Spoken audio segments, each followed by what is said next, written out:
if you're like me and you're cheap but you can build things, then welcome aboard. This is going to be a happy place. I went and bought a very inexpensive sheet metal brake that apparently could bend a 30-inch wide piece of sheet metal up to 18 gauge, so guaranteed. The Princess, so Princess Auto in Canada, Harbor Freight in the US, it's the same junk. I don't think that thing could bend tinfoil. I've struggled with it for years, and I finally made the decision that I was going to stop struggling. And I roamed around YouTube a little bit and found a few videos. I never really saw anything that I thought was 100% the way I would do it, so I did it myself. I used some ideas and added a few of my own. At any rate, I just thought I'd go over the basics. So the basic dimensions here, just for those that will care, you'll build it your own way, right, as we all would, but we're 36 inches between the two pivot points, so that would allow me to bend a piece of sheet metal 36 inches wide. And my objective was to actually build a machine that could do that, right? Not to say that it could do it, but one that would actually do that. The only critical thing about the entire build is the positioning of the hinge, right? So that hinge has to be centered. So the center of your hinge has to be right between the two elements. Now, you can make these things any way you want, but I chose to use 6-inch channel. Here, just a structural member. It's going to be nice and stiff, get me lots of area, and actually it's not too bad for weight, right? So it doesn't have to be overly heavy. We're looking for the thing to work correctly mechanically. The front knife is 4-inch channel. Really no need for it to be 6 inches wide. And you can see the hinge. Now I've installed, or I've got holes in here, and I will be installing grease zerk so I can add a little bit of grease for lubrication here. The business end is the knife. Over here, so that's a piece of 3-inch. I'm just going to pull you off the tripod for a sec. That's a piece of 3-inch channel, or angle I should say, and I've gone in and very carefully ground the edge of that off so that it is exactly parallel with the top. Anyways, and then I've welded onto that some side pieces here that their function will become apparent in a minute. And then as we rotate this over, I reinforce the back of it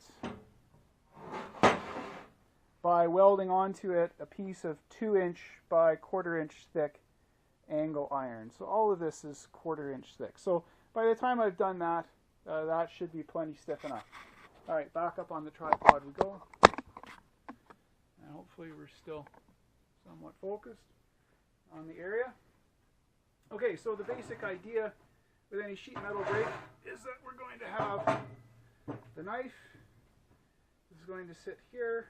It's going to clamp onto the piece of sheet metal. Then the leaf on the front is going to bend up, and you'll get your fold that way. So I've seen this on some other designs. I really like the idea. So I've got, you know, a car guy, garage, valve springs. I've got lots of them. Once you take them out of a car, I normally never use a valve spring, right? It's already been through a billion cycles, so why use it again? But then why throw it out? I mean, I have bags of these things. So I'm going to use them in this particular machine just to hold the knife off that base. Now these are 5/8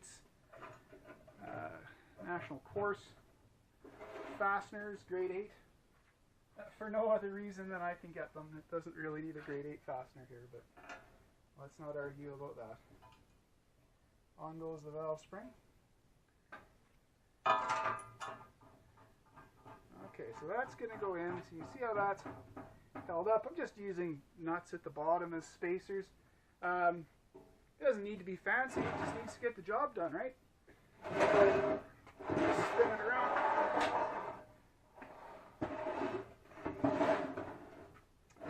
Over to the back side here, and I'll show you what we're doing there. We're going to add some locks. So as you're pulling up on the leaf, force is coming this way. To counteract that force, I'm going to add some 1/2-inch bolts. and a few brackets. Brackets are made out of 3/16 steel, because that's what I had. And then we're just going to wind that nut in until it makes light contact with the front edge of that knife. We'll tighten it all down in a minute as we get done adjusting the machine. Put the other side in. I've only given it the lightest coat of paint. It's my full intent to scratch it. I'm just there to try to lock down the rusts, so it's when you're working in the shop, it doesn't have to be gross and disgusting. Okay, now, so with that installed, we'll then spin it one more time, and I'll go through adjusting it.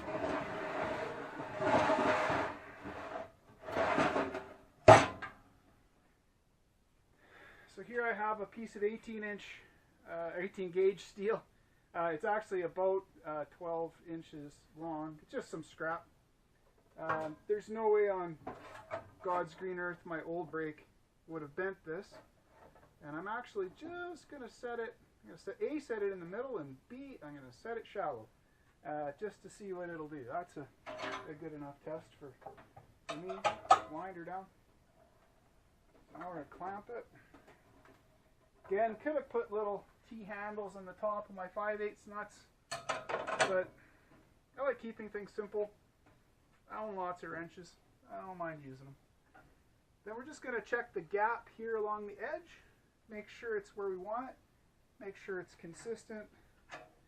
Then we simply bring that 1/2 inch bolt up and then tighten it down. And that's going nowhere. Bring it straight up. Adjust the nut back. And then tighten this up for the final tight.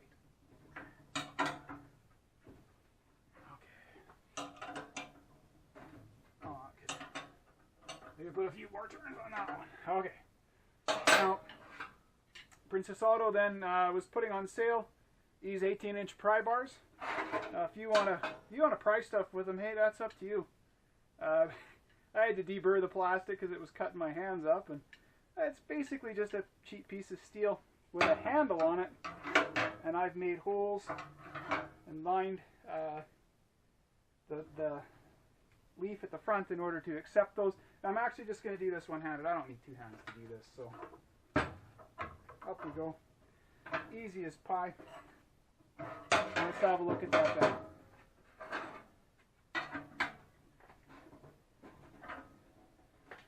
So 18-inch gauge that bends with one hand.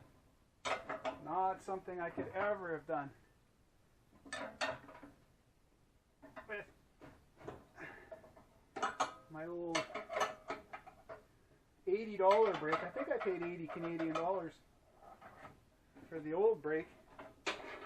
I'm pretty sure I don't have $80 in this one. There you go. Right. Nice, straight, no problem at all.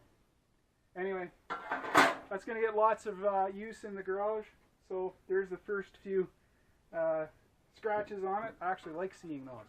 At any rate, if you're interested, please like and subscribe. There'll be more videos forthcoming.